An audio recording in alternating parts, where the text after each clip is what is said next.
talk, man. We here. The 1 year anniversary, man. How you feeling?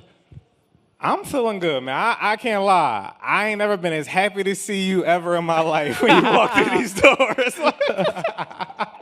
Yo, I ain't never been so happy to see you, my guy. So, hey, yeah. man, when you told me what time my flight land, I didn't even know my time my flight. He said, yeah, I'm looking at it right now. They said you're going to land at 7:58, so we should be good. I'm like, how the fuck did you figure that out? Yeah, absolutely. Yes. Yeah, but no, man. So I take accountability. First of all, I want to give a shout out to my team, man, for putting this together, man. Round of applause for my team for holding it down.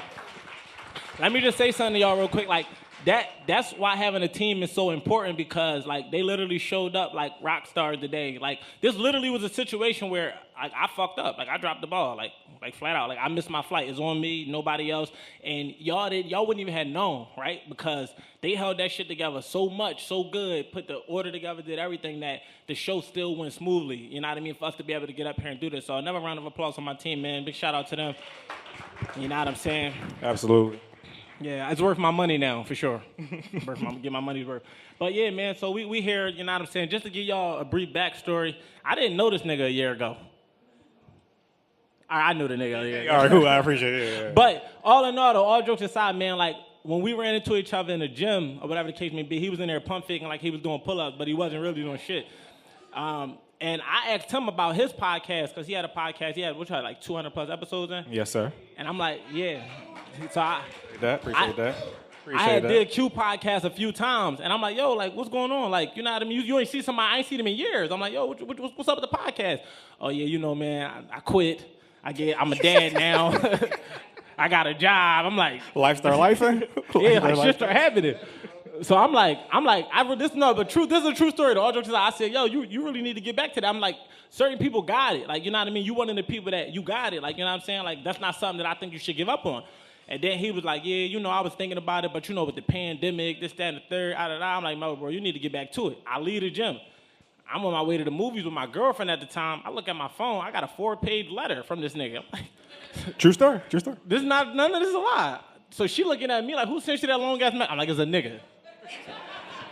You missed the Cleon joke, but this is literally the Cleon joke over again. No, I'm like, it's a nigga. Like, you know what I'm saying? She's like, oh, all right, so I'm reading it. So he pitched to me. He like, yo, I know you was talking about doing a podcast. What you think about us doing it together? I'm in my head like, absolutely not. I don't want no more co-hosts, no more. As y'all can see, I did a lot of shit. Like, if you watch the video, a lot of that shit that we had to pivot from was because people tend to have given up or whatever. But you know what I mean? So you was on the show 3 times, and every time it was like, it was a new thing. Yeah, for sure. Every interview, I definitely was doing something different.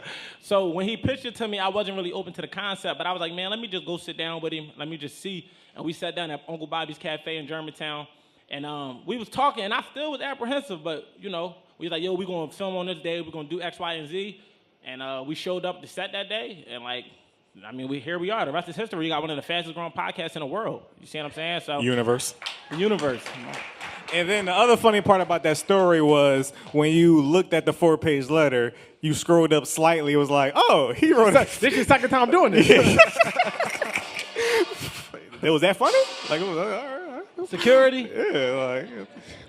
I've been waiting to do that all night. But you know, 4 years prior, I kind of pitched a similar idea, actually involving Rec Philly, which 100%. Was a fun fact, yeah. So I commend you for your persistence, because if I would have sent a 4-page letter the first time and then another one, you know, like you wanted this shit to happen. But you know me, I've grown, because I didn't remember it. If I would have remembered it, yeah, fuck you forever. I was Q got a fuck you forever list. Like, yeah. So he the king of petty, man. You do one thing to this boy. Like, I know I was on a fuck you forever list today, 100%. Like, I knew. I was already putting in a petition. Like, damn, how the fuck I'm going to get up that list?